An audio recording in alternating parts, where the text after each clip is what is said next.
everyone. Welcome back to Local Living with the Reid Casey Real Estate Team. Today, we're going to talk about forecasting for 2025. Really want to help our buyers and sellers out there prepare for next year. Yeah, that's right. So we'll give a little bit of what we expect to happen next year, maybe just a little insight, what could be helpful for anybody that may be thinking about buying and selling. But most of all, we just want to talk about if what happens that we expect to happen, how can people put themselves in a winning position? Sure. Well, let's start with buyers. Okay. How can we help our buyers prepare for next year? Well, I think that we did a podcast recently on key metrics that we look at every day. And I think that mostly helping buyers understand right now what those key metrics are and kind of helping determine where the market is going to be super important. Inventory levels are really what's going to be important for buyers. If inventory levels remain low, we anticipate with a spring surge, as it typically happens, that even though more listings may come on, there may not be more listings than the amount of buyers that are in the marketplace. And it really may be a little bit of a competitive market for buyers coming this spring. So we want to prepare for that. Right. So what would we recommend to our buyers after we have our buyer consultation? What's the first thing they should do? I'd say just get in that dream mode right now. Like start dreaming about where you want to be. If you're thinking about, doing a home purchase or purchasing home in 2025, I'd say just first of all, get excited about it. Get in dream mode. That'd be number one. Number two is go through the neighborhoods that you may be thinking or considering moving to and get a sense of whether that may be a community that you really want to focus on. If so, communicate that to the agent or the team that you're working with. I'd say those are my top two for right now. Mm-hmm. Also schools. We should probably talk about schools or narrow down neighborhoods based on the schools that they fit into. As far as like getting pre-approved for mortgage, knowing how much you can spend on a home. I think it's something buyers do a little too last minute because they're afraid, well, if the lender pulls my credit now, it's going to destroy my credit later, which is not true. I'd say go ahead and narrow down some loan options. Know if you're going to do a 15, you want to go for the 30-year, know what loan program you're going to get, a general range of what your interest rate can expect. And if there's anything wrong with your credit, I mean, we have clients sometimes that will go to get a mortgage approval and something from 10 years ago pops up and it's like, oh, we got to deal with that. So know if you have to deal with it, but establish a relationship with a fantastic lender now will help you make that quick decision in the spring. Great. And then also working with a connected, knowledgeable agent is important because the agency you work with should know the neighborhoods, should know people within those neighborhoods, should know the community, should know other agents that have connections. Well, I think there's a lot of experienced agents around. There's a lot of fantastic agents that people can choose from. I think experience goes a long way, know how to get a buyer through a great transaction and great experience. That one of the most important things that I think people miss is that the agent really does need to be connected within the community, connected within the broker community, have past clients in the neighborhoods that the buyers want to live in so that the agent can call on their past clients and see if there's any homes that are going to be coming up for sale. Connectivity is a real big deal, and I think it's somewhat overmissed sometimes by buyers. So, okay, that's great for buyers. But let's step into like sellers. How can we help our sellers? Well, I get this question a lot, especially right now. When is the best time to sell in the spring? We're thinking about selling in the spring. What should we do to sell the house? So having a consultation with your agent now to sort of answer some of those questions is a nice thing. How many times do we have off-market properties that we send buyers by and they drive by and we're like, hey, let me know if you like the outside of this house. And if so, the seller may sell. We can get you inside. They drive by, the curb appeal looks a little shoddy. And the buyer says, it's not for me. We really don't care for it. Like the exterior really means a lot. So I'd say focus on decluttering, focus on exterior. And then we can really get into the weeds of, what to do on the interior whenever we go by and maybe talk to whoever's wanting to sell. Sometimes sellers are going to need to wait till closer to when their kids graduate or a school season. So they may wait till after Easter to list their house because they don't want to really move until May, June after graduation. If you're not somebody that's really tied into a specific time frame when you don't want to move before, like you don't want to wait to have your graduation party at your house that your kid grew up in.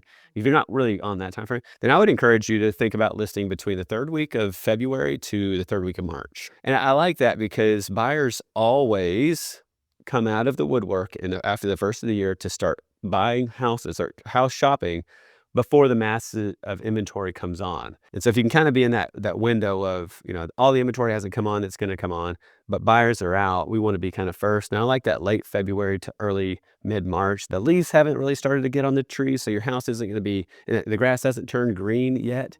So there's a little bit of like, oh my gosh, should we just wait a week for the leaves to come on? And we start having all those conversations.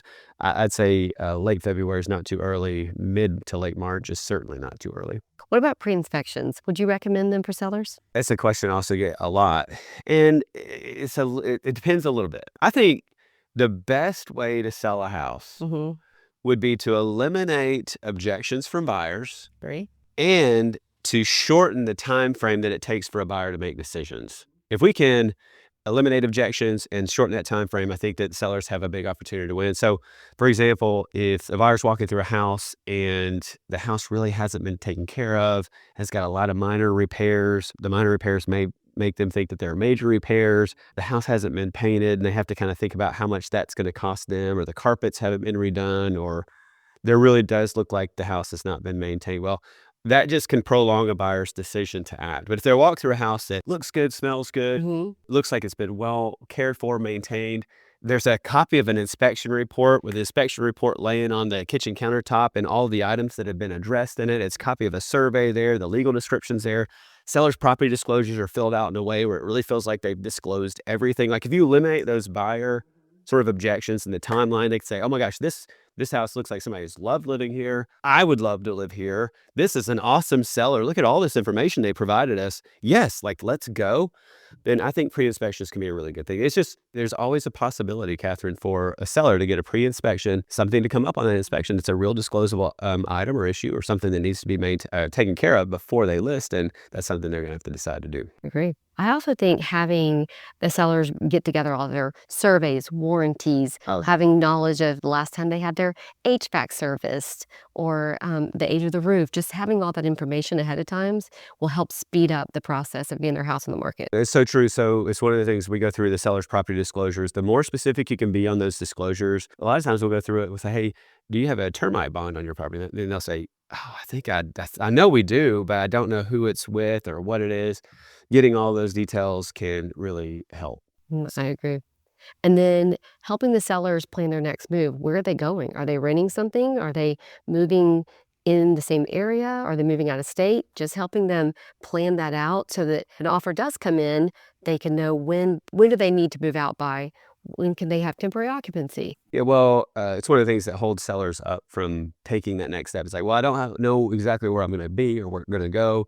I don't really want to move into an apartment before I go into my next house. I mean, if somebody offered me just tons of money, I would do that, but I don't really want to move somewhere else and house transition to another place. And many times what we'll do is go ahead and start this process. We'll go ahead and have our design team go out, our staging team. We'll make recommendations on repairs. We'll talk about what the market's doing. And we'll even go ahead and stage their house, photograph it, and we'll hold those photographs in our back pocket until we go find them a house to buy. Because who knows, like the perfect house could pop on the market. And if we haven't even started the process to help somebody get their house ready to sell, we're behind the 8 ball. So we can go ahead and start that process, hold all that marketing material in their back pocket. They can go put an offer on the next house, get their house on the market, and then sell it quickly. So yeah, I think having a plan, if they're not going to want to go to housing transition, having a plan to execute quickly to make those dominoes line up. A little bit of a forecast for sellers. If the inventory levels don't go up, this could be a really good year to sell. Be a seller's market? Well, who's to say if it's going to go up 6%, 4%, 18%?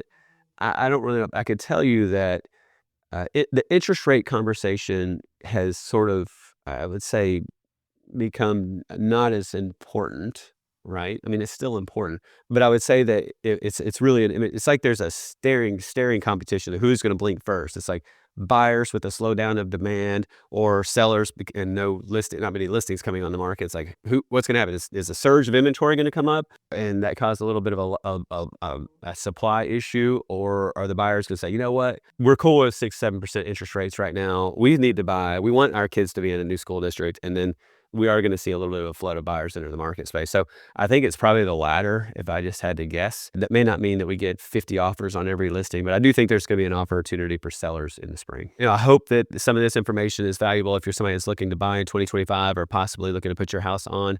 If you guys want to get in the weeds with us, if you want to know really specifically to your situation, your buying situation, or your house, your neighborhood, what's going on, money that you should put in the house now and the return expected on that, we're happy to help. We would love to. You can email us, contact us. Make sure to hit subscribe on that podcast channel. We're on all podcast platforms and YouTube. If you're on YouTube, if you like YouTube, hit that subscribe button below. But we're here to help. Yep. See you next time.